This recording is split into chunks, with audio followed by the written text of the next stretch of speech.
Boa noite a todos.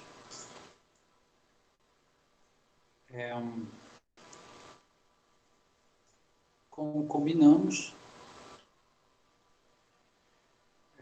hoje a gente vai começar a discutir os exercícios.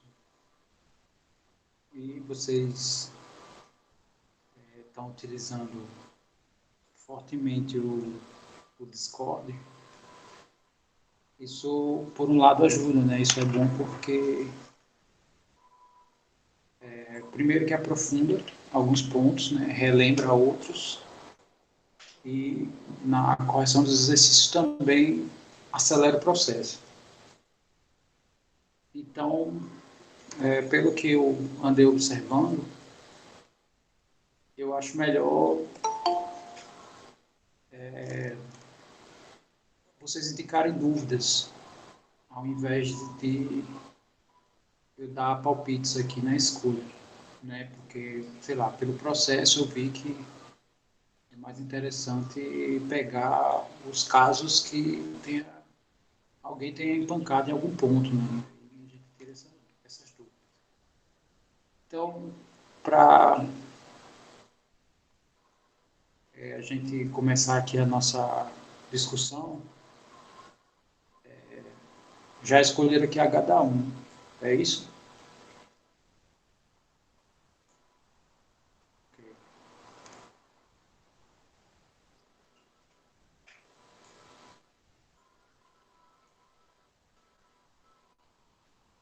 Bom, então vamos lá.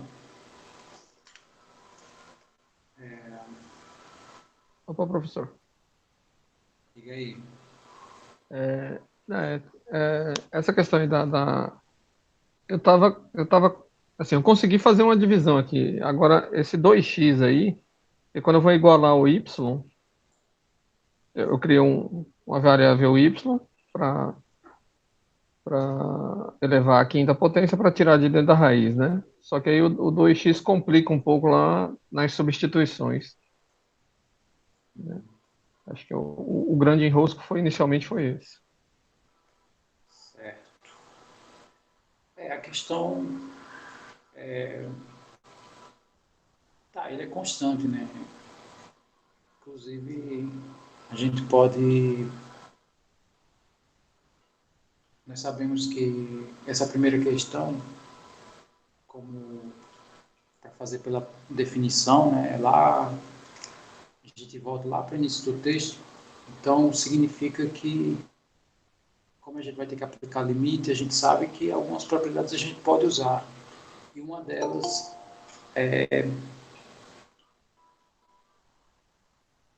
pôr as constantes para fora do limite, né? Então significa que essas constantes complicadas aí que está atrapalhando, a gente pode arrumar uma maneira, né, de deixar a coisa menos complicada. Então, vamos fazer aqui, né?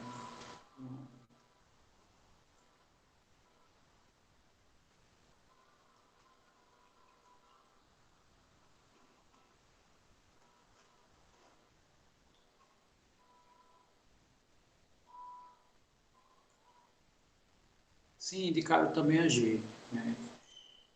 Então, essa primeira questão a gente vai fazer essas duas. Se a ideia ficar clara para todo mundo, a gente pula. Tá? E depois de resolver os exercícios, eu vou deixar um momento no final para dúvidas em geral. É, por mim não tem tanto faz, né? Então, vamos seguir aqui a ordem. 3 elevado a x.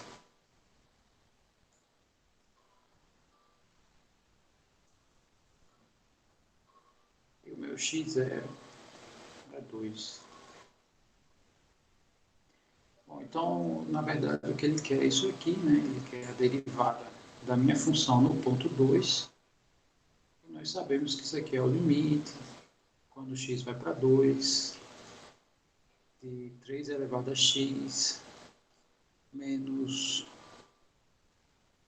3 elevado a 2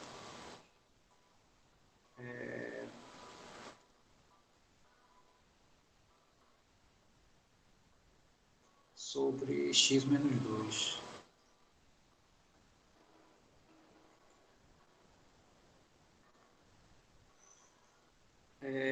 Em relação a essa pergunta, né, a última pergunta que me foi feita aqui, né, o que é o limite de uma composta? Né? A gente viu, foi um dos últimos teoremas que a gente viu na primeira unidade, que é continuidade, né? Quer dizer, vem um pouco dessa ideia. Então, como a gente já viu todo o conteúdo, né, assim, da primeira unidade, então a gente tem o seguinte caso, né?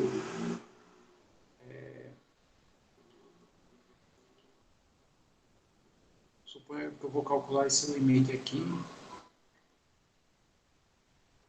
aí a gente só verifica uma coisa, né?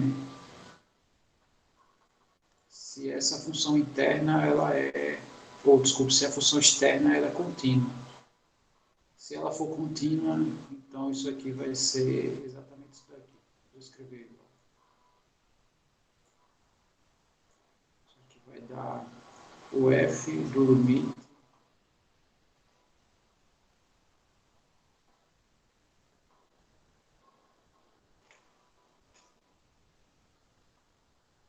Isso. Então a gente verifica, né, só, quer dizer, a gente já estudou a continuidade, então a gente já tem uma noção assim, olhando para a lei, né, as leis de formação, a gente já tem uma ideia da continuidade. Então, aplica-se esse processo aqui que eu coloquei aqui em vermelho. Bom, então aqui, né, a gente chega nesse caso, quando a gente faz a substituição, né, essa aqui foi a primeira definição que a gente utilizou. Inclusive, tem algumas perguntas, eu uso a primeira ou a segunda? Elas são equivalentes, tanto faz. A ideia, normalmente, é quando você vai atrás de uma função derivada, a segunda definição ela é melhor, porque ela é geral, mais geral. Né? Essa daqui não. É uma definição que você define um ponto em particular. Né? Bom, então, o que acontece aqui? Né? A gente sabe que se x se aproximar do 2, esse carinha vai se aproximar desse, e esse se aproxima desse. Então, a aplicação direta, né, do né, quando a gente faz a análise fazendo o x se aproximar desse valor, isso aqui tende a ir, a priori, zero sobre zero. Então não dá para a gente fazer essa análise superficial, tem que fazer uma análise mais profunda, né, que no caso vai ter que mexer aqui na lei de formação, aqui, né, em alguma coisa. Bom, então,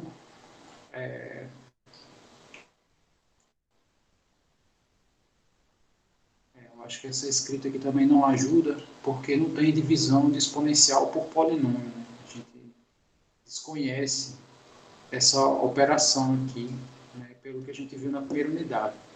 Então, vou fazer aqui uma nova substituição. Né? No caso, o limite que a gente vai encontrar vai ser esse. Eu vou fazer o h indo para zero. Vou fazer o f de, no caso, de 2 mais h, menos f do 2 sobre h.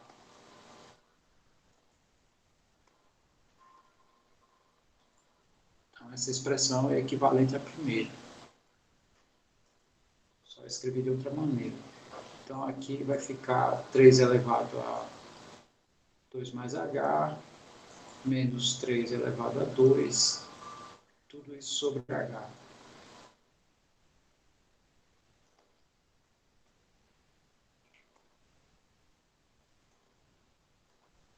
No caso aqui, o limite. Bom, então, agora vamos mexer aqui nessa expressão. Né? Isso aqui vai ficar limite 3 ao quadrado vezes 3 elevado a h, menos 3 ao quadrado. Isso aqui sobre h.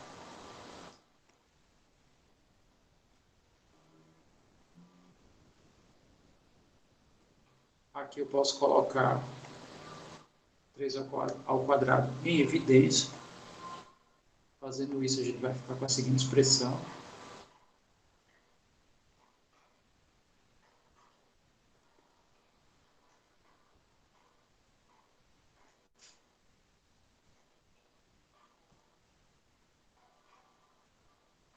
E, no caso, como aqui é uma constante, né? Então, a gente viu que uma constante vezes uma função, né? Isso aqui eu posso tirar a constante do limite. Então, isso aqui vai ficar 9 vezes esse limite aqui.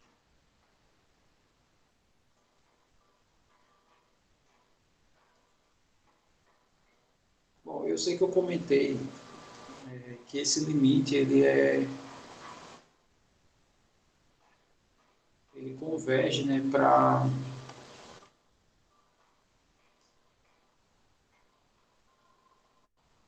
ln do 3. Para a gente visualizar o processo, basta a gente fazer o seguinte, eu chamo 3 elevado a h menos 1 de W, por exemplo,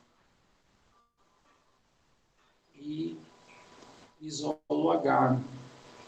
A intenção é fazer uma substituição aqui. E fazendo isso, isolando o H, a gente vai ficar com 3 elevado a H igual a W mais 1. E aqui a gente está aplicando o ln dos dois lados. A minha igualdade, né? Isso vai manter a igualdade dos dois termos, né? E aplicando as propriedades, a gente vai chegar nisso aqui.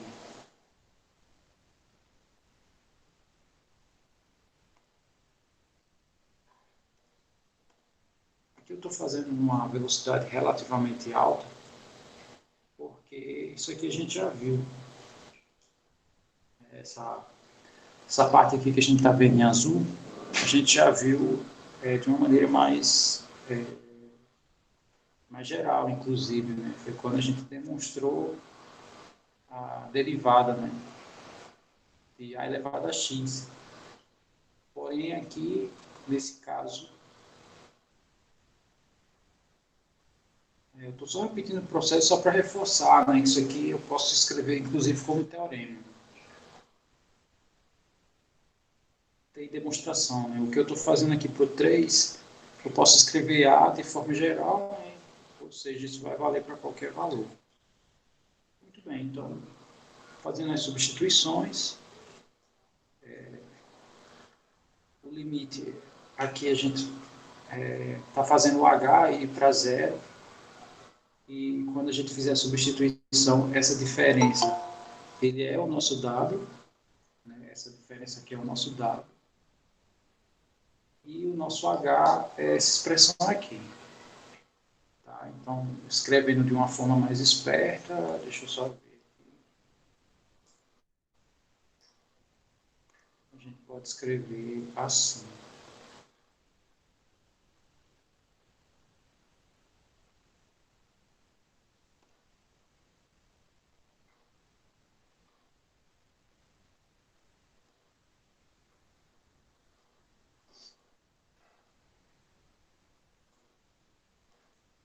E aí a gente vai ter que só ver para onde é que o W vai, né, nesse novo contexto. Bom, então a análise tem que ser feita em cima dessa expressão, né, já que eu tenho que ver para onde o W vai e eu sei para onde o H está indo. Então a ideia aqui é o seguinte, ó, eu vou escrever de novo aqui a expressão, né, só para não mexer aqui no... Tá, então a nossa expressão é essa, eu sei que esse H está indo para zero, né, e quando esse H vai para zero, isso aqui está indo para 3 elevado a zero, né? Isso aqui que eu estou escrevendo é para onde a minha expressão está indo. Né? Isso aqui é para onde o meu W está indo. 3 elevado a zero é 1, né? Menos 1, isso aqui dá zero. Quer dizer, se o H for para zero, significa que meu W também vai para zero. Ok, então isso aqui vai para zero. Né? Depois vocês botam aí o feedback para me dizer se vocês entenderam essa ideia aqui, né? que o fato do H ir para zero nessa nova substituição implica que o W também vai para zero. Ok, então aqui a gente vai ficar com o seguinte, né? Aqui vai ficar limite, esse ln do 3 eu vou colocar aqui no numerador, né? Ele é denominador aqui nesse denominador, ele é um denominador, né? Então, manipulando divisão de frações, né? Ele vai acabar podendo ser reescrito aqui no numerador. Bom, e aí eu vou escrever o resto, né? Esse W eu vou levar ele para o denominador, já que a minha expressão está aqui no denominador, então vai ficar assim. Vai ficar 1 sobre W vezes Ln de W mais 1, com W indo para zero. E, por fim, esse Ln eu posso tirar do limite, porque o Ln do 3 é um número. Consequentemente, isso aqui vai ficar 1 sobre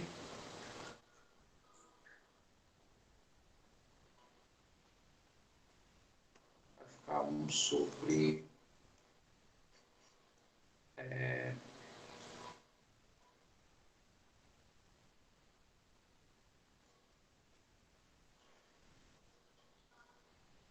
sim, aqui só reescrever, né? Aqui vai ficar Ln de W mais 1. Deixa eu escrever o contrário, porque aí fica mais intuitivo. 1 mais W. E tem uma propriedade que todo número que multiplica um Ln, eu posso colocar ele como expoente aqui dessa expressão, no caso. Então aqui vai ficar 1 sobre W. E o que a gente sabe? Né? Quando o W vai para zero, essa expressão aqui vai para E. Não sei se vocês lembram dessa informação. Eu sei que a informação que estava escrita, inclusive no PDF, é quando o W vai para o infinito. E essa aqui é uma reescrita, né? Fazendo o contrário. Né? Então, isso aqui vai ficar ln do 3 vezes o limite de 1 sobre... Não, aqui eu estaria copiando, então deixa eu só... No caso, esse limite está indo para o seguinte, né? Está indo para 1 sobre o ln do E. No caso, o ln é uma função contínua, consequentemente, eu posso aplicar o limite aqui dentro, né? Dentro do ln. Então, aqui está indo para o ln do E, a gente sabe que o ln do E é 1, então isso aqui está indo para o ln do 3. E só para fechar, né, então isso aqui, toda essa conta que a gente fez foi uma mudança de variável aqui em cima dessa expressão. Consequentemente, isso aqui vai dar 9 vezes o ln do 3. Diga aí, João, qual é a sua dúvida? Eu perguntei aquele negócio da composta justamente porque, por causa dessa parte, que a gente faz limite de W tendendo a zero com 1 mais W elevado a 1 sobre W. Mas sendo que tem um ln antes, por que a gente pode considerar que é E ali, o neperiano, né? Sendo que tem uma função antes. É por causa da composta? Isso. E no caso, a gente sabe que o ln ela é contínua. É uma função contínua. E isso significa, né? Aí volta exatamente esse detalhe, né, da sua pergunta. O F ele seria como se fosse o ln. Aqui é, sei lá, nossa F. E tem outra função aqui dentro da F. Então, como essa função é contínua, então o limite ele pode adentrar aqui, né? É justamente essa ideia no denominador. O numerador a gente não precisa se preocupar com ele, porque é o limite de 1, que vai dar o próprio. Então, essa aplicação aqui, desse teorema, não lembro qual o número do teorema, mas é do primeiro PDF, ele é aplicado aqui no denominador, né? E se ele é aplicado aqui no denominador, o limite aqui dessa função aqui, que depende exclusivamente do W, vai para E, porque também é um dos teoremas que a gente já viu na primeira unidade. E o LN do E1 quer dizer, vai dar o LN do 3. Então, essa seria a ideia, né, de resolução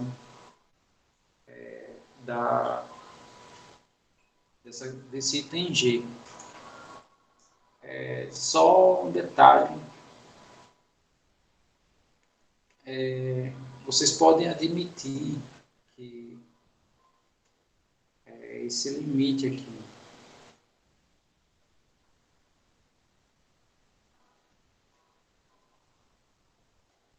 aqui eu fiz essa segunda prova quando o A é 3, mas existe, né, a demonstração desse pedaço quando A é qualquer, e a gente já viu que isso aqui vai dar o Ln do A. Então, por exemplo, se tiver alguma questão desse tipo, né, vocês podem considerar isso aqui. Aí no texto de vocês chamam, né, sei lá, proposição, ou sei lá, teorema. Aí você diz, né, considere o teorema. Então, mas a ideia, por definição, aqui a gente já aplicou o limite, né, e a gente já conhece esse limite aqui é um limite especial, né? Então, ele entra outra técnica, vocês têm dois, eu só estou dizendo assim, vocês têm duas opções de caminho, né? Uma opção é fazer o que eu fiz aqui em azul, mas repito, né, como a gente já fez isso duas vezes, vocês podem simplesmente, antes de fazer a questão, vocês podem considerar isso aqui, né? Sei lá, considere a proposição 1 como sendo isso daqui, e aí isso faz a substituição, não sei problema nenhum. Muito bem, né? Para esse Sim, caso, professor. pode perguntar. E se a função ali que está no lugar do ln não fosse contínua, eu não poderia usar negócio, o teorema de composta, não? Não, porque foge, né? Foge. O teorema é o que dá suporte à aplicação da ferramenta. E se não fosse contínua, aí a gente provavelmente ia ter que ver aqui a questão dos limites laterais. Alguma análise desse tipo, ou fazer uma mudança uma nova mudança, não sei, de tal maneira que não aparecesse o LN, né? Sei lá, reparametrizasse aí de alguma forma. Né? Sei lá. A gente sabe que o LN é contínuo por causa disso aqui. A gente sabe que qualquer função desse tipo aqui,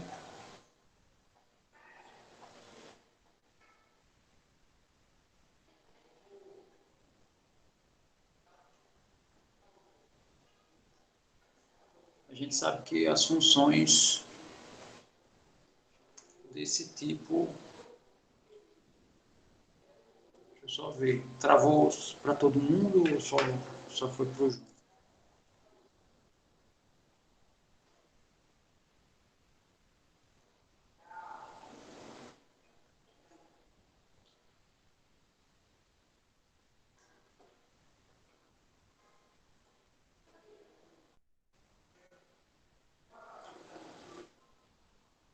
Tá, eu tô de olho aqui, né? Normalmente quando cai a conexão, aí no meu celular some a tela. Tá. Podem avisar à vontade, mas eu vou ficar sempre de olho. Sim, é porque a gente sabe que essas funções aqui são funções contínuas, né? Essa função aqui. E a gente sabe que essa função pode ser escrita assim.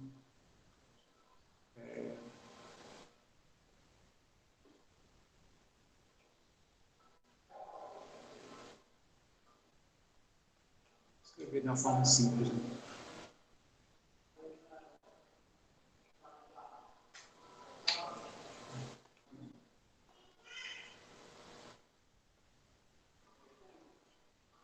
E se a gente aplicar a definição de continuidade,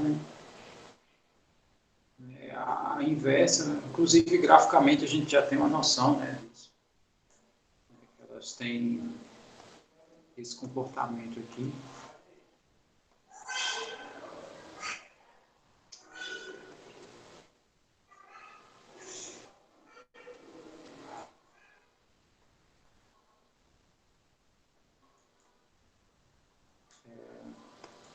Sim, no caso, esse aqui é o comportamento de A elevado a x, né? Esse aqui do log de y na base A. Quer dizer, então a gente sabe que essas curvas não têm saltos, né? Então a gente acaba concluindo, né, a continuidade, né, pela essa ideia, assim, falando de uma maneira grosseira. Se for fazer uma busca assim, mais minuciosa, aí é aplicando a definição que é esse limite aqui.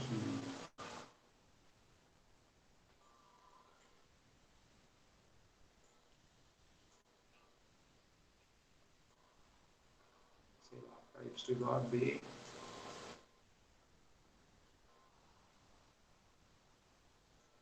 Né? Então, aí seria aquele desenvolvimento todo de limite, né? Usando os epsilons e deltas.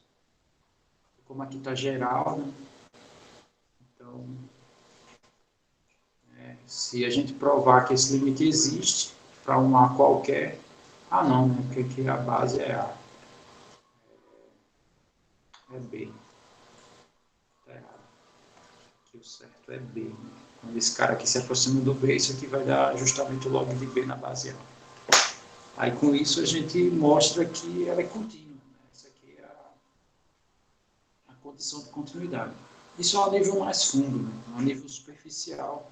Essa é a ideia gráfica que nós conhecemos. A gente sabe que isso aqui não tem saltos, enfim, acaba, né, sendo, a gente pode afirmar que ela é contínua.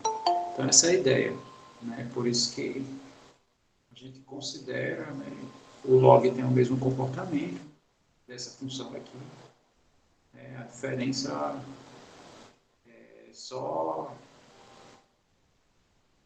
a aproximação assim, das imagens. Né? Algumas, dado um ponto, né, tem umas que tem imagens mais altas ou mais baixas, né? Mas são todas próximas. Sei lá, todas têm a mesma cara. Bom, então essa é a ideia, né?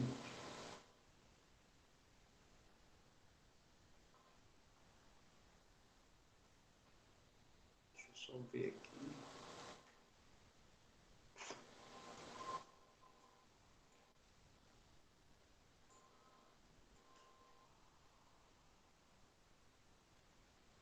Não necessariamente.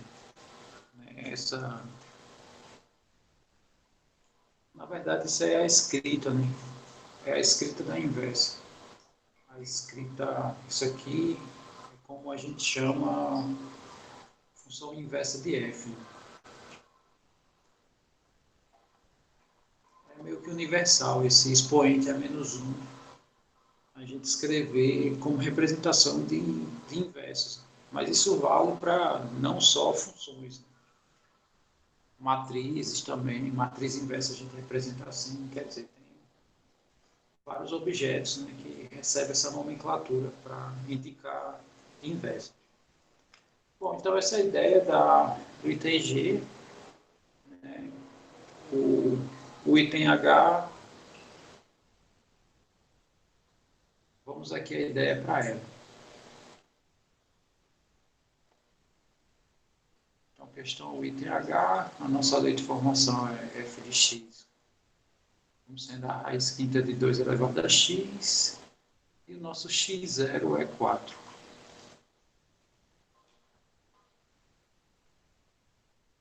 Tranquilo. Obrigado a você. Bom, então, a nossa derivada, né, que é o que ele está pedindo, no ponto 4. Pode falar, enquanto eu copio aqui a definição, quer dizer, copio aqui a derivada. Isso aqui vai ser o f do 4 mais h, menos o f do 4 sobre h,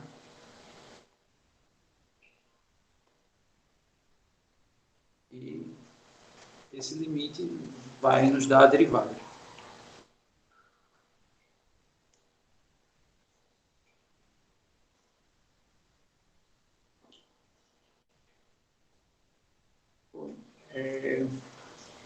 O H, assim, o H e o H ele pode ser feito pela definição 1 também. Isso. Realmente eu troquei a bola que eu escrevi como se fosse usar a primeira definição e escrever a expressão da segunda definição. Na verdade aqui é H do prazer.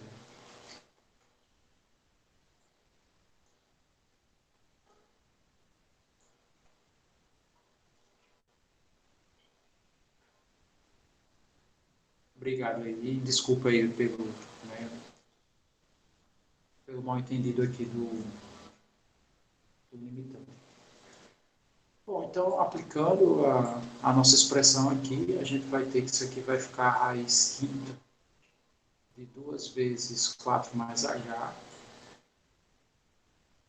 Inclusive, eu estou achando que aqui vai ficar um caminho mais difícil por essa definição. Vou escrever aqui maior porque ficou...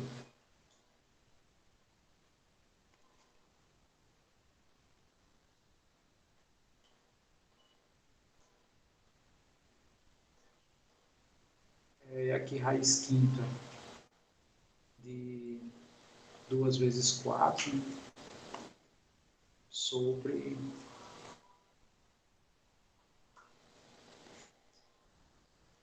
h.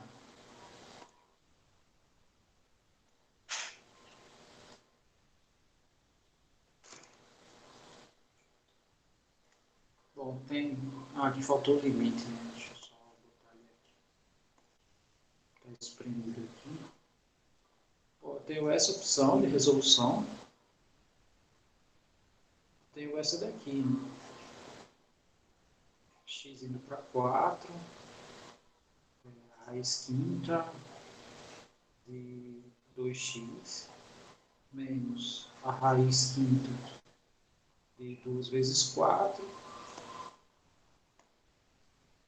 sobre x menos 4.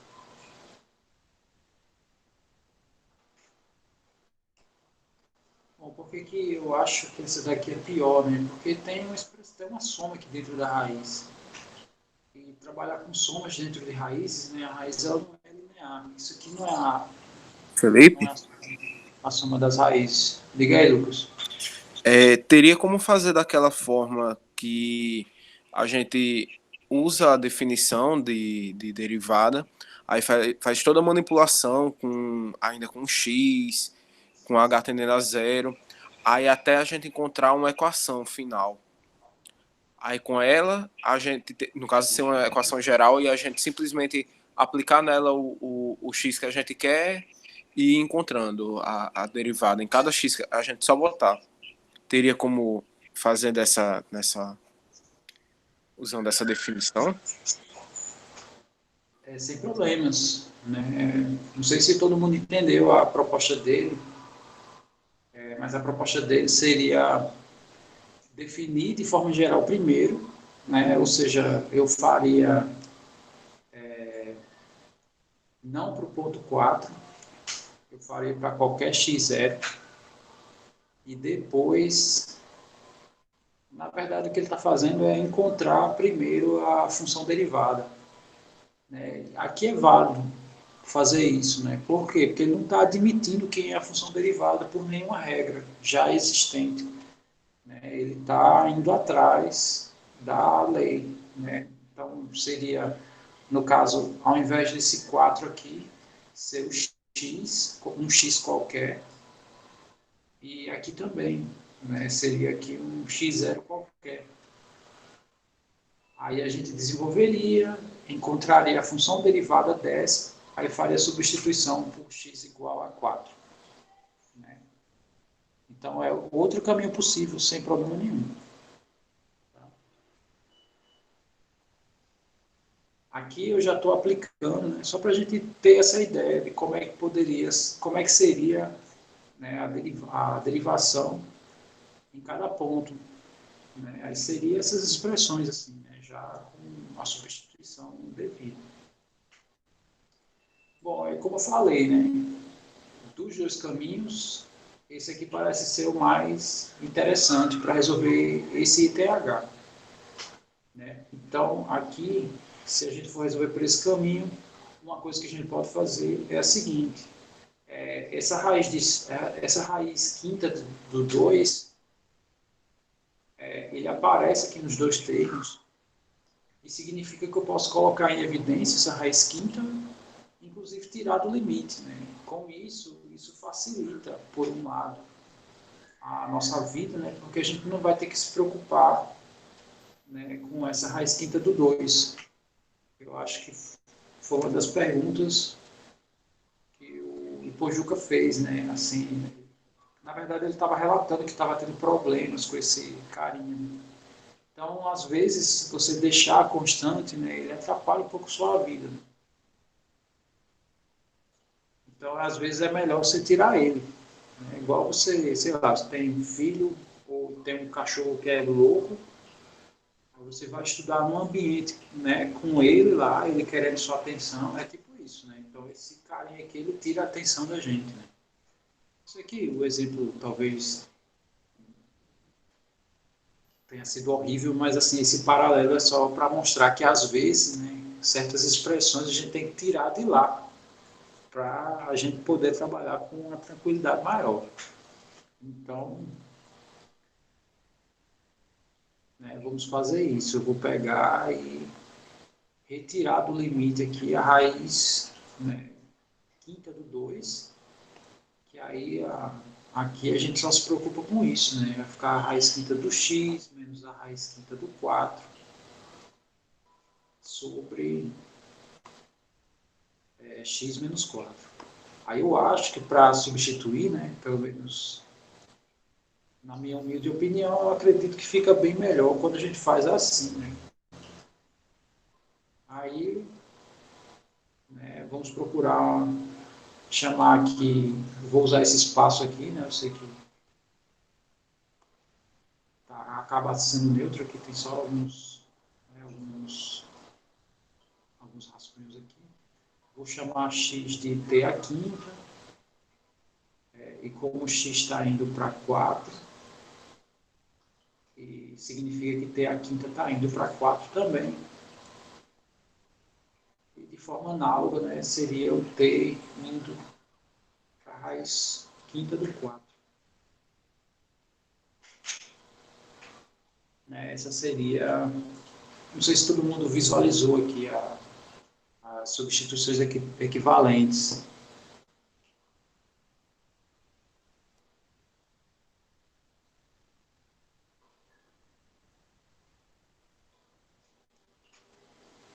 Por um lado, né,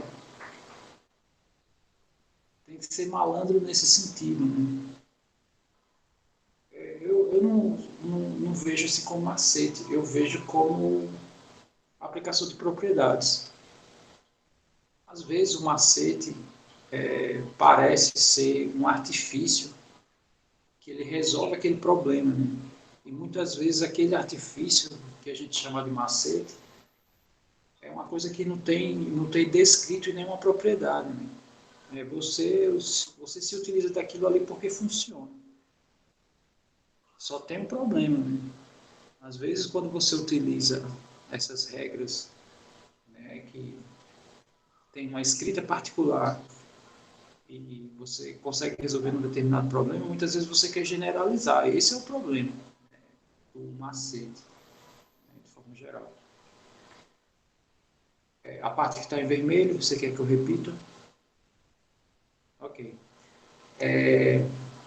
Eu vou fazer a substituição de x por t à quinta, porque o que nós sabemos? Que para trabalhar com raízes, a gente não tem assim uma paleta muito grande, né, de funções que a gente possa aplicar aqui. Mas a gente sabe que os polinômios, né, que são funções inversas delas, né, pelo menos os monômios são inversos de termos que são raízes, com os polinômios eu posso fazer muitas coisas. Então, qual é a nossa intenção aqui? A nossa intenção é transformar essas raízes em termos monomiais. Aí fica mais fácil para a gente trabalhar, né? Inclusive, a gente passou um tempão nessa segunda unidade, né? Derivando funções, né, como soma de monômios, né, em diversos cenários, né, sei lá, posso falar assim.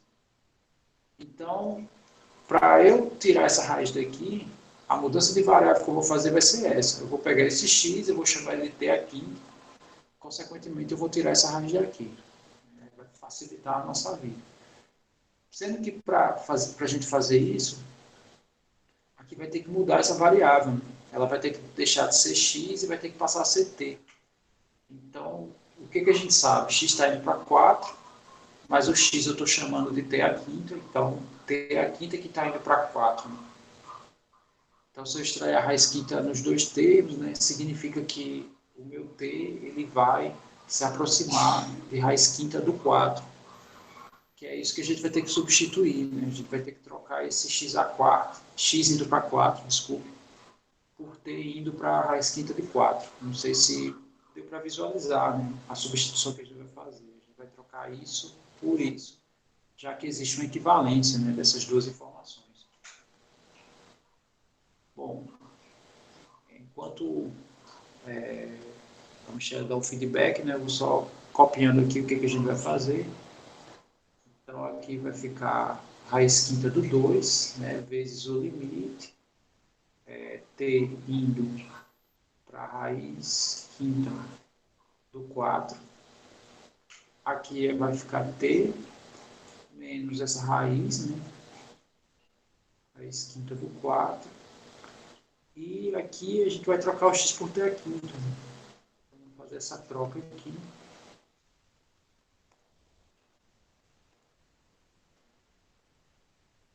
O nosso x é t à quinta, aqui menos 4. Bom, então, se eu fizer essa substituição simples, aqui vai dar 0 sobre 0 novamente. Então, qual é a nossa saída? Né? A nossa saída é fazer a divisão polinomial.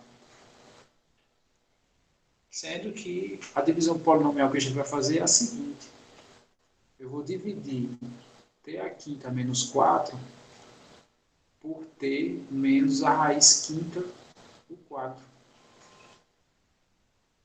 Mas perceba que esse carinha aqui ele é denominador e esse carinha aqui é numerador. Então, eu estou fazendo essa divisão inversa e o resultado aqui vai ser um cara do denominador. Não sei se todo mundo está enxergando o espaço que eu estou falando, eu sei que ele é bem importante.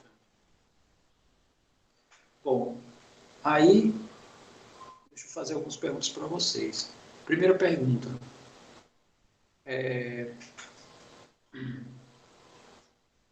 Já responderam antes de eu fazer a pergunta. Eu ia perguntar se vocês entenderam e já falaram que algumas pessoas se perderem em algum passo. Primeira pergunta, por que não fizemos a divisão antes? A resposta é porque não se tem, pelo menos até então, a divisão para termos não polinomiais, né? Porque esse termo aqui não é polinomial. Esses termos aqui que tem raiz, por que eles não são polinomiais? Porque eles podem ser reescritos como expoente fracionário. Para ser polinômio, o meu expoente tem que ser natural. Né? Então, aqui não tem como a gente fazer divisão. Segunda pergunta, por que a gente está dividindo o denominador pelo numerador? Por causa do grau dos polinômios. O polinômio do denominador ele tem grau maior. A gente só divide polinômios de grau maior por polinômios de grau menor. porque, veja bem, fazer uma divisão bem simples, só para todo mundo enxergar o que eu estou falando. Supõe que eu tenho t ao quadrado e vou dividir por t a 10. Pergunta, o polinômio que vai dar aqui no quociente, para isso aqui acontecer, né, então aqui vai ser t elevado a quanto? Quanto que é que, quando eu fizer essa operação esse vezes esse, que vai dar t ao quadrado? Bom, só se for t elevado a 1/5. Quer dizer, ainda não é isso. Porque como é que a gente faz produto? Né? A gente faz assim, t elevado a 10 vezes t elevado a 1/5. Isso aqui, conserva a base, somos expoentes. Né? Então, sei lá, vamos ver aqui quem seria, né? Nesse caso aqui, quem seria aqui, né? Sei lá, t elevado a alfa aqui. Então aqui vai ter que ser um alfa. Isso aqui teria que dar 2, né?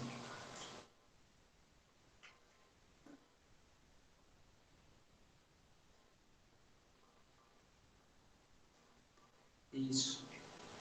Né? Então, exatamente. Né? Então esse alfa aqui, o alfa tem que ser menos 8. Né? Obrigado aí ao pessoal que fez essa continha. Né? Essa continha aqui nada mais é do que essa. Né? Conservou a base aqui, somos expoentes. Quer dizer, então esse expoente aqui que tem que aparecer aqui no quociente vai dar menos 8. E o que a gente sabe, né? Que t a menos 8, ele não é termo polinomial. Né? Então, aí, repito, né? A gente está usando ferramentas aqui que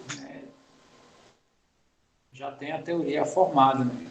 A não ser que vocês, né, criem essa teoria primeiro para poder usar. Né? Ou algum teorema que... Aí tudo bem, você pode dividir em qualquer ordem. Mas aí, qual é a ideia? A ideia é a seguinte, né? Só relembrando aquela ideia das frações, né? A gente sabe que isso aqui pode ser reescrito de várias maneiras. Uma das maneiras é essa, né? Essa é uma, mas, sei lá, posso escrever assim também.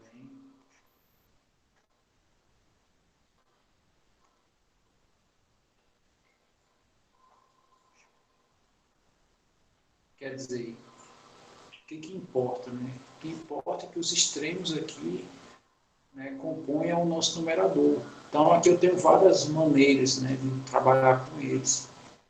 Então, por exemplo, eu posso trocar de ordem o A com D, né? Posso colocar o AD lá em cima, sei lá. Então, tem inúmeras maneiras. Então, esse limite aqui, na verdade, eu estou reescrevendo ele assim.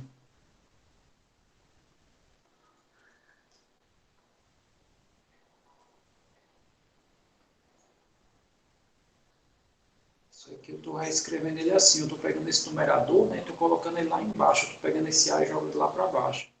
Então, está ficando assim, ó, t a quinta sobre 4 dividido por t menos raiz quinta do 4. Então, é essa divisão aqui que eu estou fazendo. Tá? Isso manipulando aqui, né, as frações. Tudo bem até aqui?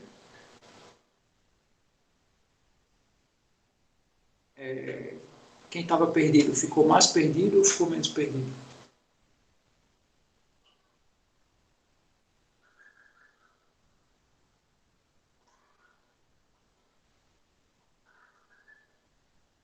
Ok. Então, significa que essa nossa divisão, né, ela vai ser o nosso denominador. Ela não é nosso numerador. Né? Pegar o maior, no caso, pegar o denominador e dividir pelo numerador, o resultado fica no denominador. Tá. Então, o próximo passo seria fazer a divisão aqui, né, que a gente conhece. Aqui eu tenho t. Para chegar até a quinta, eu vou colocar aqui t a quarta. Né? Então, o produto vai dar t a quinta. E o outro termo vai ser menos raiz quinta de t a quarta, né? vezes raiz quinta do 4. Aí o próximo passo, subtrai.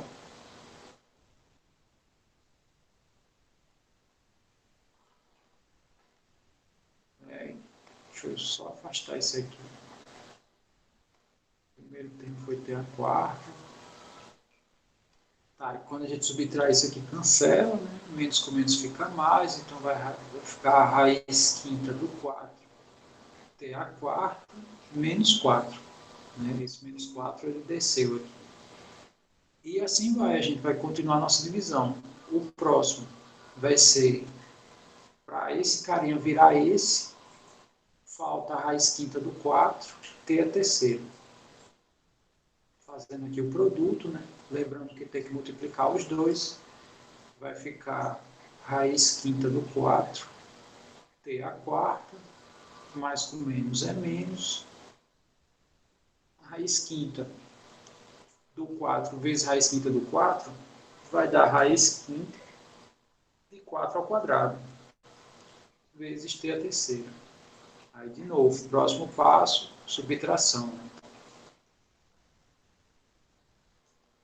Aí cancela, né? Esses dois termos aqui cancelam.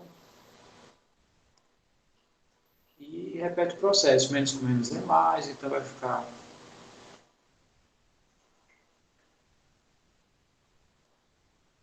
menos 4. Né?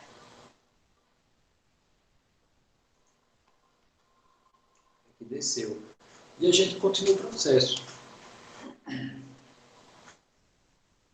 Deixa eu acelerar aqui.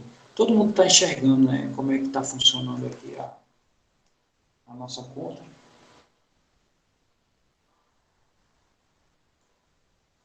Eu vou acelerar aqui um pouquinho, só para a gente não demorar tanto. E aqui, menos raiz quinta de 4 a terceira, t ao quadrado.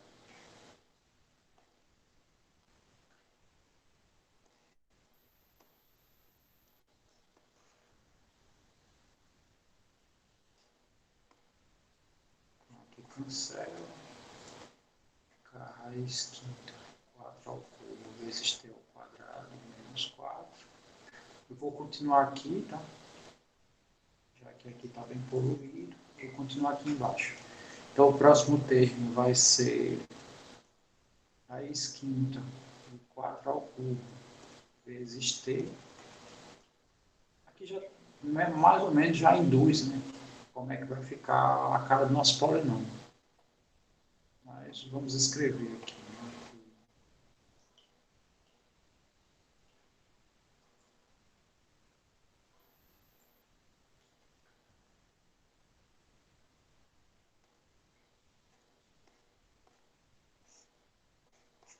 Aí, por fim, né, chegar aqui no último passo, raiz quinta de 4 a quarta, vezes t, menos 4. O termo que a gente coloca aqui é simplesmente a raiz quinta de 4 a quarta, né, vezes t vai dar o próprio. Então, vamos escrever aqui. Né?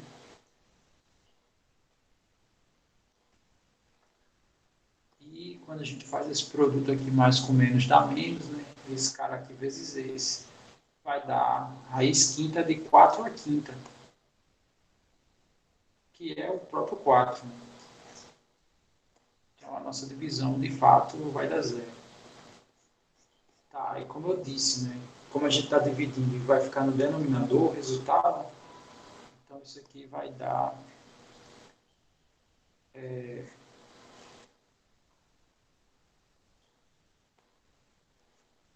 raiz quinta do 2, né? Vezes o limite com t indo para a raiz quinta do 4, dá a seguinte expressão: 1 sobre esse polinômio todinho aqui. Né? O polinômio se encerra aqui. Então, o nosso polinômio vai ser t a quarta mais raiz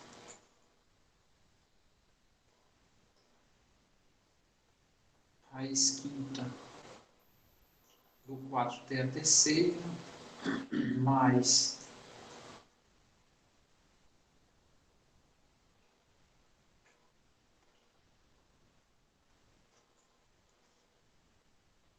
deixa eu estender aqui,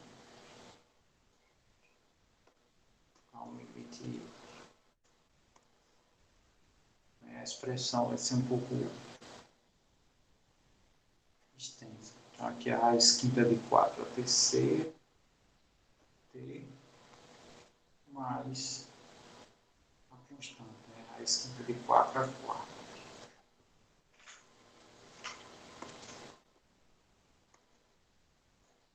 Ok. Quando a gente faz a substituição,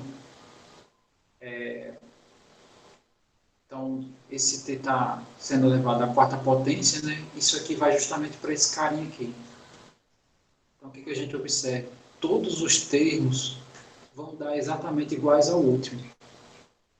Então a resposta vai ser, né, desse limite, vai ficar a raiz, né, quinta do 2 sobre, aqui tem 1, 2, 3, 4, 5 parcelas idênticas, né? 5 parcelas idênticas de raiz quinta de 4 a quarta.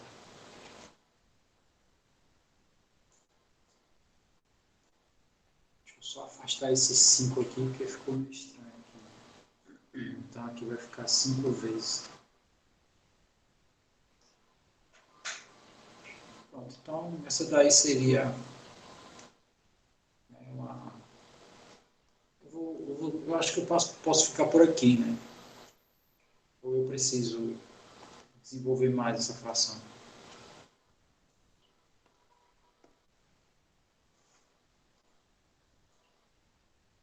No caso, a ideia agora seria simplificar essas duas coisas, né? A parte de baixo eu posso escrever como uma potência de 2, né? Quer dizer, aplicar as propriedades aqui nas raízes. Deu para entender a ideia da questão?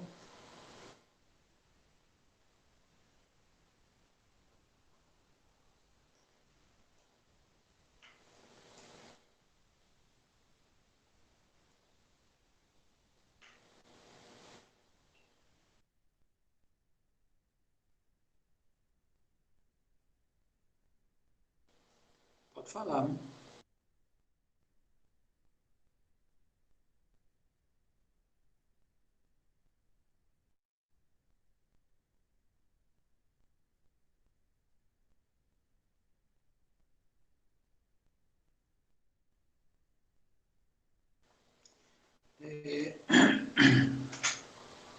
No Wolfram, eu acho que ele já faria, né, a simplificação, né? Se você escreve lá no Wolfram, ele já escreve algumas alternativas. Então, assim, não precisa vocês, né, responderem à mão. Dá para vocês, né, usar algum programa. Lá eles colocam algumas alternativas. Pelo menos eu acredito, né? Mas, assim, o bom é deixar o mais simples, né? Aqui, às vezes, em aula, se a gente vê que não é um processo muito árduo, aí eu não faço, né? Que é também só para questão do tempo também. Mas, né, como eu pretendo deixar da sexta, né, até uma segunda, sei lá. Então, assim, né, eu sei que na mão, se der preguiça, né, a minha dica é essa, né? Bota no Wolfram, bota no Desmo, sei lá, algum programa aí, ele mostra a alternativa e você põe lá. Tranquilo?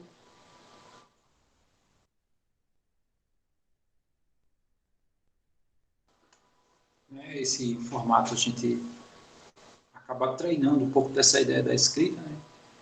Então, um conselho, né, na escrita sempre deixe o mais redondinho possível. Né? Mas, enfim, aqui é só as ideias. Muito bem, então eu acho que com essas duas questões aí, para quem fez e para quem não fez, eu acho que já dá para ter uma boa ideia para resolver o resto. Né? No caso, eu estou perguntando indiretamente, né, querendo saber se eu posso pular já essa questão 1, a gente discutir as outras.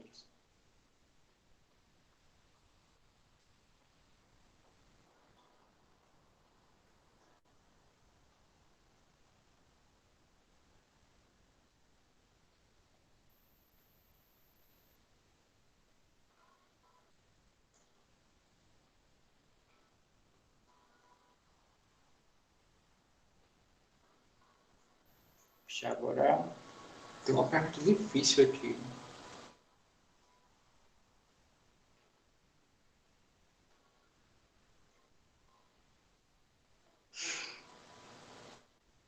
Você tem algum macete para escrever a divisão de polinômios no LaTeX? A divisão assim, né, que você está falando.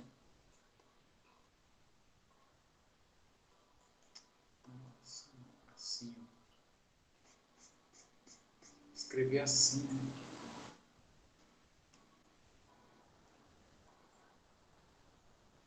Ou, em particular,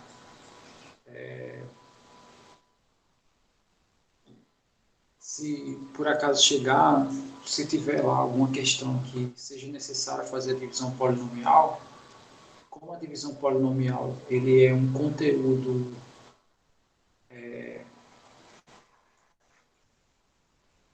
que ele é suporte, no sentido de, teoricamente, vocês já devem saber disso, então eu aceito você colocar só o quociente. Né? Eu acho que em uma das discussões, João colocou lá o teorema que dá suporte à divisão, né? O porquê que a divisão pode ser efetuada, que é o teorema do resto. Não sei se vocês já ouviram falar disso, mas é tipo assim,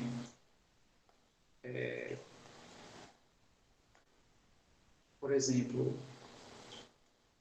todo polinômio que a substituição de um determinado número zera aquele polinômio, significa que aquele polinômio ele é divisível pelo polinômio x menos o valor que você substitui. Deixa eu escrever. Falando ficou muita informação. Mas é assim, ó, você tem um polinômio f de x. Aí você substitui o f do x por a, por exemplo, isso aqui dá zero.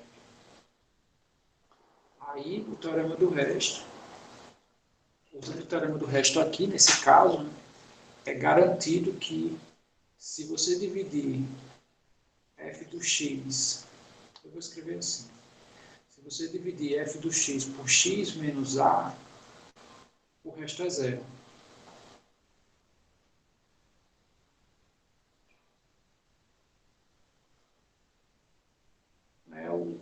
O teorema do resto, na verdade, ele parece um pouco com isso, né? Mas o teorema do resto, ele diz o seguinte, você tem um polinômio f de x e você divide por o polinômio da forma x menos b, para você descobrir, se você quiser só descobrir o resto, você não precisa fazer a divisão. Você faz só o f do b. Isso aqui é o resto. Né? Isso aqui é o teorema do resto, essencialmente, é só isso aqui. A aplicação nesse caso é o seguinte, né? Se você aplica um número num polinômio e dá zero, aí isso aqui, na verdade, é um resto. Né? Ou seja, se o resto é zero, o que a gente sabe? Se o resto da divisão é zero, é porque duas coisas são, né, uma divisível pela outra. Então, né, significa que a divisão, né, nesse caso aqui, se eu aplicar o 4 aqui vai zerar, se eu aplicar o 4 aqui vai zerar. Ou seja, se eu divido essa parte superior por x menos o 4 e o denominador também por x menos 4, né, eles são divisíveis. Por isso que fica um divisível pelo outro, né, praticamente. Então, né, isso aqui também é uma coisa assim que a gente admite já. Mas eu estou falando, né, no caso, se acontece uma coisa dessa, você já pode sair, pode dividir, né, pode dizer, efetuando a divisão, né, dos polinômios, chega-se que, aí você escreve, né, o limite e já põe o resultado, sem problema nenhum. Muito bem. Então,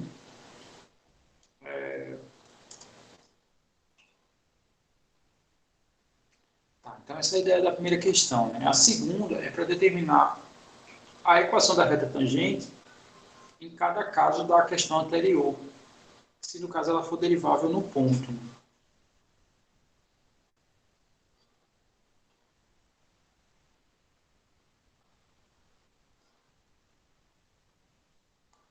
Ok. O y não é necessariamente a reta, mas a reta que a gente escreve aqui nesse nosso contexto, né? Lembrando que aqui a gente está num contexto onde a gente está no R2, né? Então a gente sabe que no R2 as equações de reta elas têm alguns formatos padrões. E um dos formatos, né, que na verdade é o formato que a gente escreve aqui, é esse, né? Então aqui eu tenho um ângulo e a nossa equação da reta, né, tem um ponto aqui B e suponha que a tangente desse ângulo alfa é A. Então a equação da nossa reta R, ela pode ser escrita assim, né, como sendo AX mais B. Essa é a ideia da equação da reta. Assim, né, isso aqui é o que a gente estuda normalmente no primeiro ano do ensino médio. No nosso caso, a tangente de alfa para a gente, né, é a derivada. Né?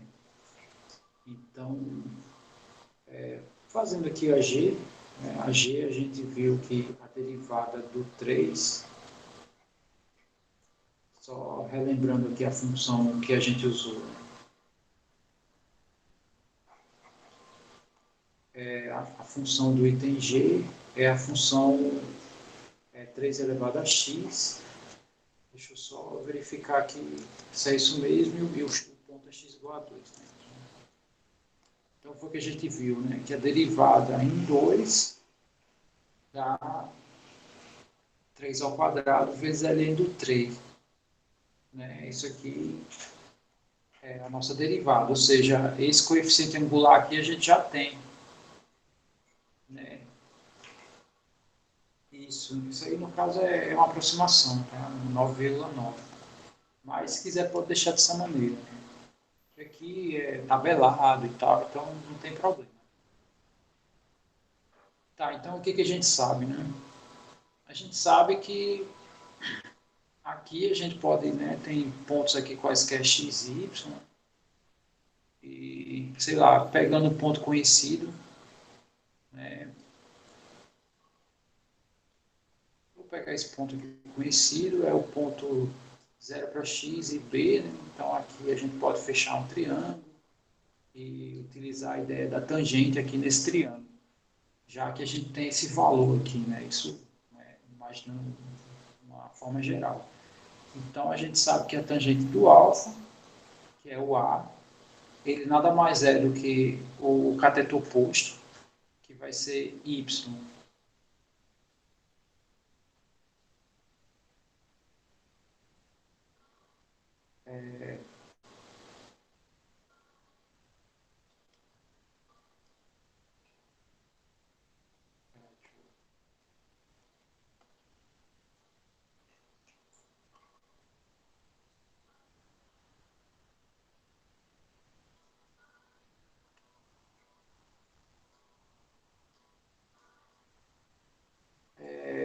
No caso, o Y0 aqui vai ser o próprio B, né? Que é essa altura aqui. E olhando para o X, né? Vai ficar X menos 0, né? Que seria, sei lá, um ponto conhecido aqui, no caso, for o 0. Bom, então essa seria uma ideia, né? Então, para esse nosso caso aqui, a nossa derivada, aqui no caso eu peguei um conhecido, tá?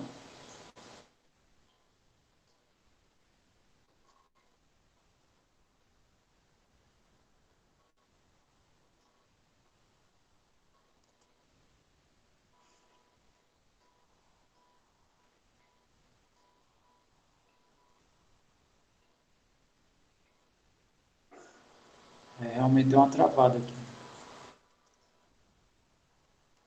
A internet hoje está meio que oscilando. Não sei se vai cair ou se vai retornar. Normalmente o áudio ele não dá tanto problema, né? Acho que você já percebeu em aulas que às vezes eu olho assim e digo, o bicho caiu, né? Quer dizer, eu falo que a internet caiu, mas no celular demora para cair. E às vezes nem cai.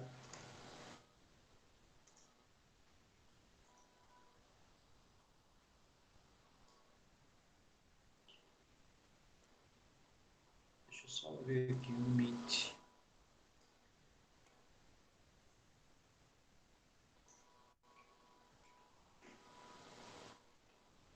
Bom, aparentemente ele está normal.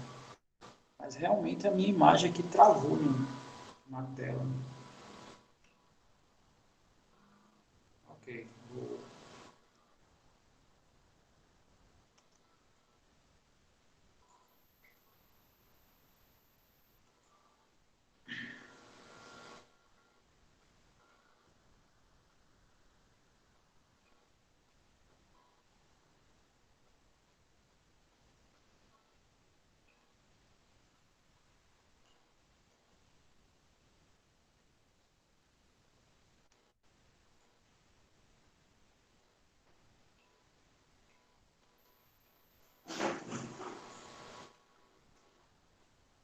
Só um minuto.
Tudo ok agora?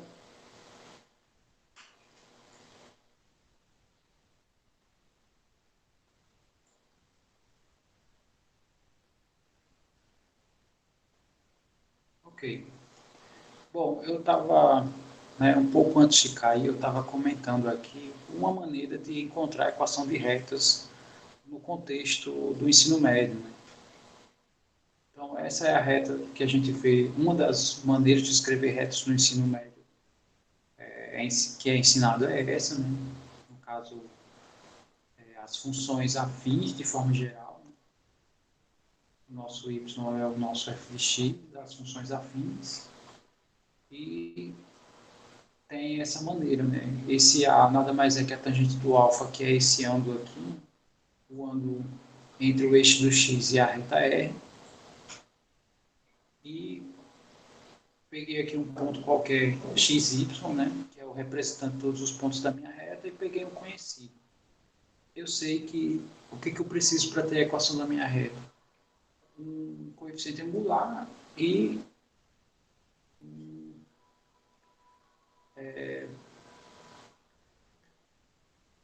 no caso onde ele corta aqui no eixo dos y, né, que vai ser exatamente esse B. Então esse ponto é o 0B, eu peguei ele como se fosse um ponto conhecido, né? Pode ser que seja outro conhecido, mas só para a gente comentar a ideia daqui como gera a equação da reta. Então a gente pode gerar a equação da reta em função desse ângulo, né, usando a tangente. E num triângulo, o que a gente sabe, né? Que a tangente do ângulo é o cateto oposto, né? Esse ângulo é o mesmo que esse. Né? Então, né? Enfim. Então, a tangente desse ângulo é o cateto oposto, que é y menos o b, está aqui, o y menos o b, dividido pelo cateto adjacente, que é o x menos zero, né? Que o nosso ponto aqui está no zero do x. Então, essa é a maneira, né? Desenvolver isso aqui e transformar nisso é encontrar a equação da reta. Para o nosso caso, a gente faz isso, né? A nossa derivada, né, que vai é a tangente do ângulo, que é o coeficiente angular, que é isso que a derivada faz. Nada mais é do que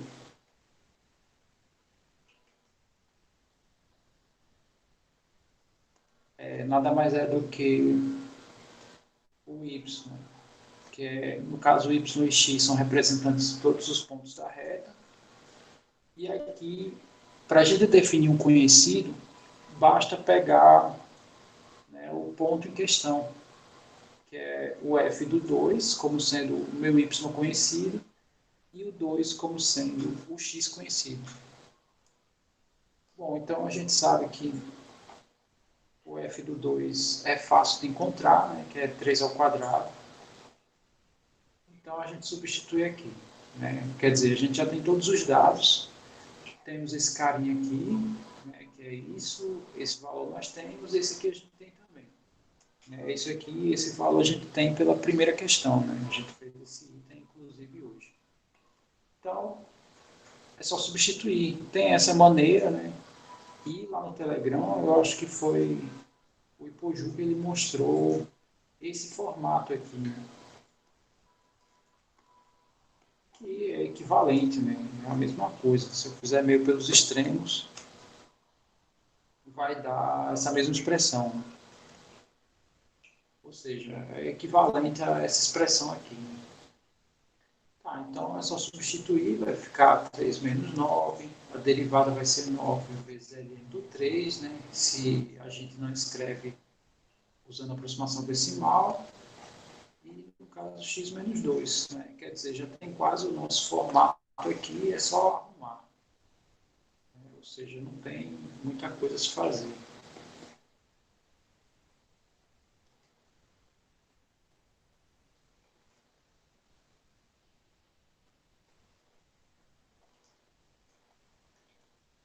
E aqui faltou só o x, deixa eu só ajeitar aqui. Vezes x, né?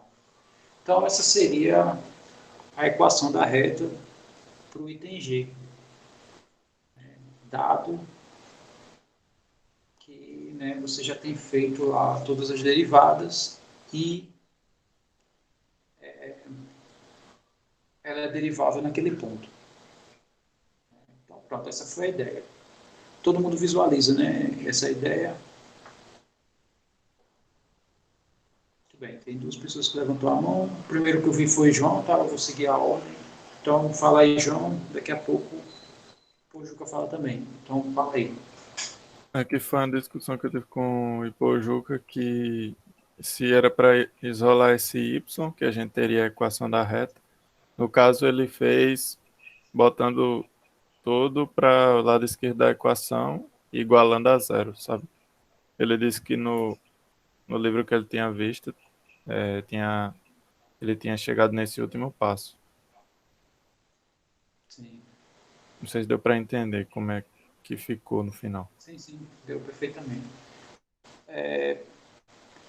Eu vou passar a bola, eu vou responder a tua pergunta. É a mesma questão? É isso que eu ia perguntar, né? Se fosse a mesma pergunta, né? Ou se, sei lá, mesmo que fosse diferente, eu queria aproveitar e responder tudo de uma vez. Bom, aí vocês entraram na questão de formato, né? Formato e escrita da reta. Bom, na verdade, não existe só um tipo de forma de escrever uma reta, né? Existem alguns formatos. Esse é um. Esse formato aqui é chamado forma reduzida, né? A forma mais simples, onde o y está isolado, que é a forma de escrita de funções. Mas a forma que o Ipojuca escreveu também não foge à ideia, tá? Que no caso ele escreve assim, né? Esse formato de reta, para esse contexto que a gente está trabalhando, se chama forma geral. Tá? Então, também é uma maneira possível. Ainda tem mais dois formatos, tem a forma segmentária e tem a forma paramétrica. A forma paramétrica é a forma que se escreve em VGA, né, que seria isso aqui, x, y.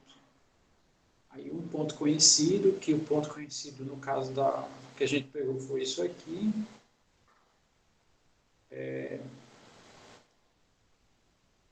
Mais um vetor direção. Então, o vetor direção seria 1 e a nossa derivada, né, que é 3 ln do 3. Aqui eu não estou me preocupando nos detalhes, né, porque aqui, assim, a nossa preocupação não é essa escrita, inclusive. Né, assim, essa escrita aqui é chamada geométrica, né, porque a gente está trabalhando com pontos no plano. Então, essa maneira que eu escrevi equivale a essa, e se eu botar tudo para um dos lados, né, vai ser escrito na forma geral. Também é uma opção de escrita de reto. Quer dizer, aí vocês, né, fica a critério de cada um. Não tem questão de estar certo ou errado. Tá? Não sei onde é Roma aqui no nosso quadro, né, mas nesse caso todos os caminhos vão para lá. Deixa eu só ver a pergunta aqui que o João fez relacionada a VGA. Na verdade, o teorema de Lagrange, eu me utilizei desse tipo de escrita, mas não é o teorema de Lagrange, tá?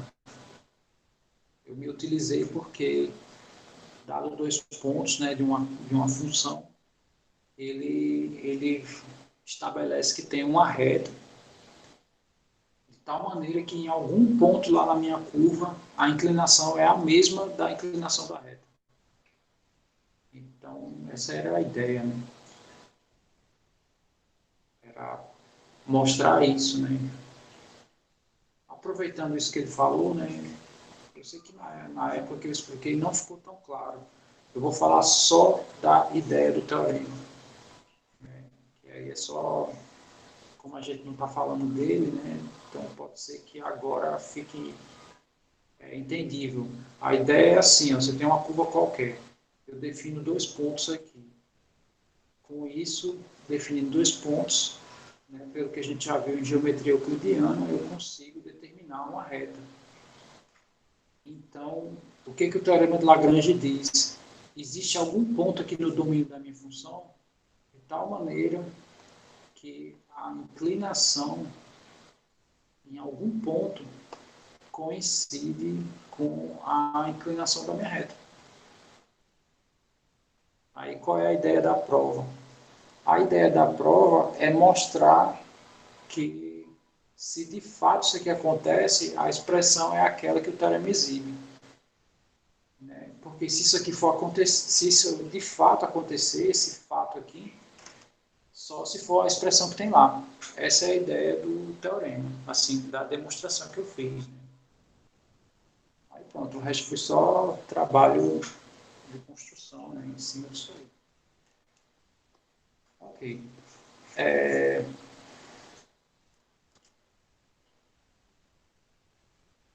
Tá, então, a terceira, eu lembro, peraí, sim, a questão 3. Né? Eu acabei passando batido, eu acho que dá tempo eu fazer o comentário, eu acho que foi o item D, se eu não me engano, o Lucas perguntou isso lá atrás.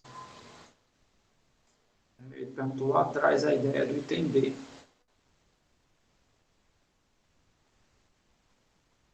Isso. Que, né, entrou em discussão também, mas a ideia do item D é bem assim, comentando bem rápido, né? A ideia do item D é a seguinte. Essa daqui é o gráfico, né, da função modular.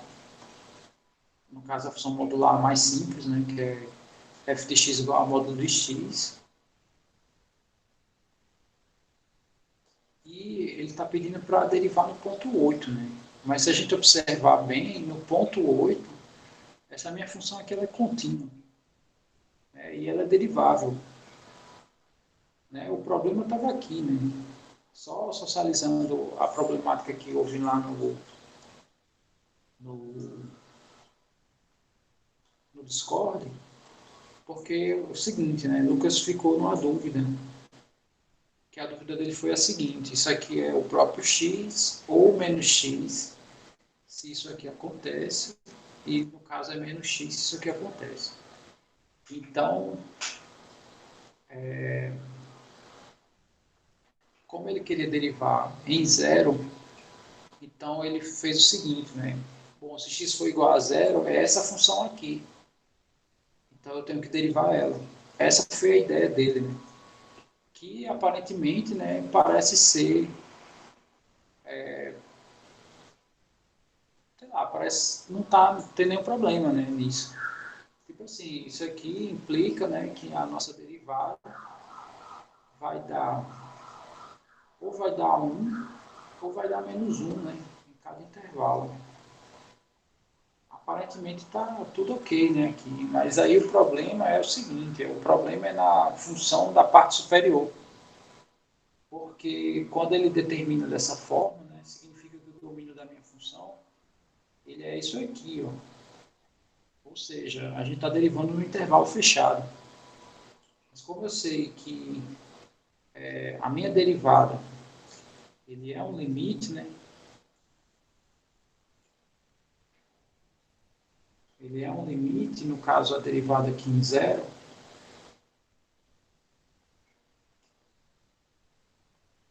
Então, beleza. Se for o limite à direita, né, tá tranquilo aqui, ó. Né? Se eu olhar pelo lado direito, né, me aproximando do zero. Mas o x à direita, né, tá tranquilo, dá 1 de fato. Mas como é limite, tem que olhar pela esquerda também, né? E pela esquerda já não vale mais essa lei, né? Vale a de baixo. Aí pela esquerda dá outro valor. Quer dizer, então tem um problema aqui no zero, né? Aqui tem um problema. Não dá para eu afirmar exatamente isso aqui, né? Então isso aqui não é verdade. Isso aqui é verdade para... Exato, né? É verdade para isso aqui, ó. Se eu pego o domínio, né, divido a minha sentença, né, quer dizer, divido a minha função em duas sentenças, onde a superior é um domínio aberto do zero até o infinito e a inferior é um aberto do zero até menos infinito, aí beleza, você pode derivar em qualquer ponto sem problema nenhum. Inclusive para o ponto 8, né, não precisa nem de muito esforço, né, já está definido que a derivada vai dar 1. Justamente essa inclinação aqui é 1 em todos os pontos. 1 no ponto 4, vai ser inclinação 1 no ponto 8, né? Vai ser inclinação 1 em qualquer ponto depois do zero. O problema é no zero. Então, esse foi o problema. Né? Inclusive, foi interessante assim, a discussão, entrou em outro nível. Né? A discussão foi, sei lá, quase um nível filosófico. Né? Assim,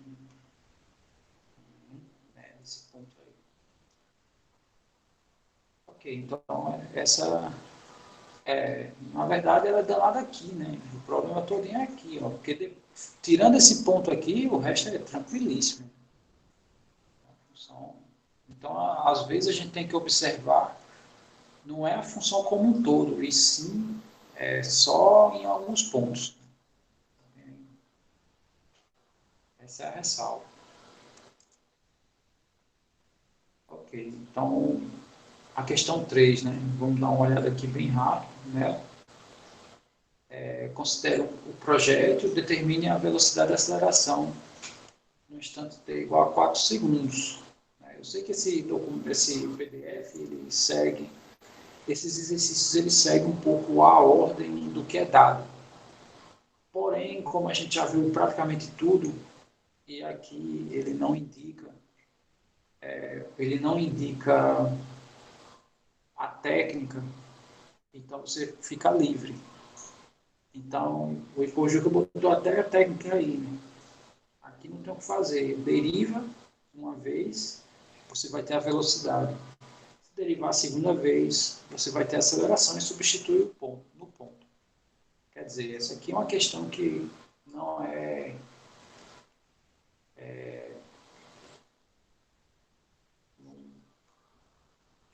a gente não tem nenhum problema aqui, que é super simples mesmo, né? Derivar polinômios é fácil. Então, assim, é uma questão, inclusive, que eu nem vou me dar o luxo de resolver. Tá? Vocês derivam Não esse precisa polinômio. ser, Pode falar. não precisa ser pela definição, não, né? Pode Não, usar não. as propriedades. Pode usar as funções derivadas e tal. Sem problema nenhum. Essa ideia da, da definição, eu me restringi à primeira questão. A ideia não é usar ela. Pelo menos uma vez na vida é bom vocês né, desenvolverem, fazerem, né, quebrar a cabeça. Mas, de forma geral, né, pega aí na prática mesmo, as tabelas das funções derivadas. Né? É tanto que na questão 4 eu já faço isso, né? Já peço para vocês pegarem todos os itens da questão 1 e usar a função derivada, que é aquelas tabelas. Isso, a velocidade é instantânea, porque né, bem observado essa ideia do João Guilherme, né? Aqui ele, como ele taxativamente pede no instante, então significa que você tem que derivar. Tem que derivar porque é através das derivadas que tem a instantânea. A média ela é uma estimativa. Né? A média ela não é uma velocidade, ela é uma ideia. Dado um trajeto completo, você tem uma ideia, ali eu andei na média de tanto. Tipo assim, vamos supor que a galera que pedale, né? Aí vamos supor que a velocidade média da galera que está pedalando aqui é 40 km por hora. Então, meu amigo, a galera que está boa de perna, né? Porque 40 de média, né? A gente sabe que, assim, né? Eu sei que não é de se aprofundar nisso, né? Mas pedalar tem trechos que você adquire uma velocidade interessante, né? Inclusive, eu já cheguei até 70 por hora, isso no cronômetro, em certos trechos. Porém, outros trechos você a velocidade muito baixa comparada a isso, né? Certas ladeiras você chega a 10 por hora, quer dizer, é um pouco gritante, né? Então, eu só me aprofundei nesse exemplo para dizer que a média é só uma ideia, é uma estimativa para você ter uma noção ali, né? Ok. Então, repito, a 3 eu não vou fazer. A 4 eu também não vou fazer, porque seria a ideia da 3, né, mas se estendendo aqui as funções que a gente tem aqui. Aí vocês podem até perguntar assim, professor, e aqui, tem algum problema na função modular? Bom, a função modular vocês usam essa definição aqui. Né? Se x for maior do que zero, a derivada dá 1. E se x for menor do que zero, a derivada dá menos 1. E zero não tem derivada. Né? Então acabou. Então lá tem zero. Mas aqui no caso, o que ele pede na questão 4 é para usar aquelas tabelas de função derivada. Vai dar a mesma coisa. Né? Enfim.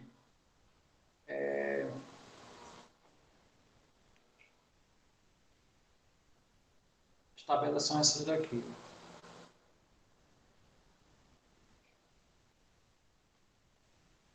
São essa é a primeira tabela. Né? Tabela que tem todas as elementares. E que aqui já foi demonstrado, né? Então, na verdade, é um caminho mais curto, né, que a gente passa a usar. E tem, inclusive aqui podia ser até um teorema, né? Mas enfim. E a outra seria usando essas regrinhas, né? Mas eu acho que lá nem precisa. Quer dizer, a da raiz vai ter que usar a regra 5. Enfim. Ok. Então, assim, o tempo praticamente terminou da nossa aula, mas eu vou só dar um norte aqui em relação a como é que vai ficar o resto, assim, né? O que eu preciso fazer e o que eu não preciso fazer. Então, beleza, a questão 1, de fato, ela é uma questão árdua. É uma questão árdua, assim, nesse sentido, né? Aplicar limite e tal. Até então tem sido fácil, né? Então, por exemplo, essa questão 5 eu vou resolver uma. É a que vocês sentirem mais dificuldade, eu vou resolver.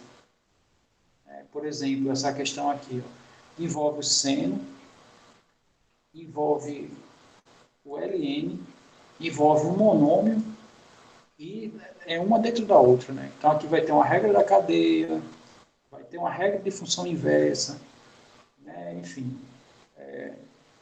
esse tipo daqui, esse tipo de questão, pelo menos uma, só para a gente sentir o drama. Por exemplo, esse item C também, ela não é tão simples, porque tem aqui uma inversa, né? Uma inversa não é nem função inversa, ela é uma inversa fracionária, né? Que a cossecante é 1 sobre seno, quer dizer, aí já aplica a regra do quociente, aí aqui também tem uma inversa, quer dizer, aqui basta fazer uma, né? Não é difícil também. A questão 6,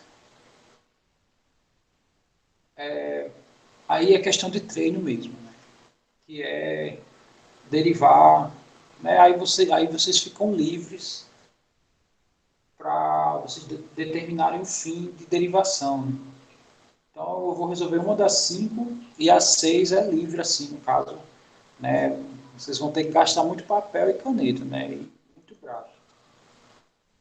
Né? Então, no caso, eu já estou dando spoiler como é que vai ser na quarta-feira. Então, na quarta, né, eu já começo a aula resolvendo uma da questão 5, uma só, encontrando um extremante aqui, os extremantes de um dos itens também, que segue a mesma ideia da 5, né? Aqui eu coloquei uns itens, então, aí fica livre, vocês que decidem, né? Até vocês se cansarem. Ah, não quero mais derivar, eu já derivei 6 vezes, esse negócio só faz crescer, né? A quinta derivada deu 6 páginas, você para, você escolhe. Enfim, aí eu faço uma das 7, né? Já fica bem pertinho da gente concluir. Acredito, né, que daqui para sexta, né, a gente já consiga terminar. Porque o que eu vou dizer, o que vai dar trabalho aqui. Eu vou resolver a 9 e a 10, é praticamente a mesma ideia, as duas questões, né? Aqui eu vou ter que modular uma função e achar e maximizar ela, porque ela quer a área máxima de um triângulo. Né? Então, repito, isso é uma questão importante aqui dentro dessa unidade. E outra seria construir gráfico, né? Quer dizer,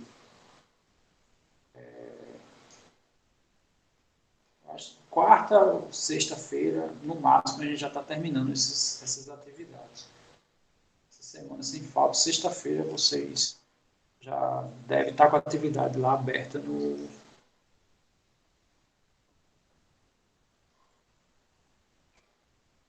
Classroom. Inclusive já está pronto, eu já elaborei. Né? Então pronto, então é isso. Tá? Quarta-feira a gente volta a discutir. Vocês estão liberados, tá? Eu vou só responder as perguntas de quem tiver. E pronto.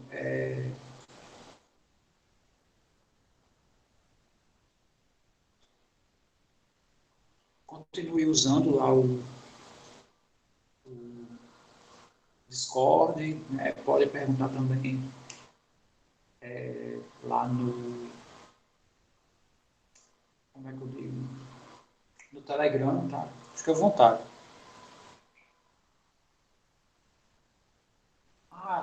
Eu entendi ele dizendo o seguinte, liberar, aqui eu já encerrei, eu vou encerrar a gravação. Pensei que o liberar que o que eu estava falando era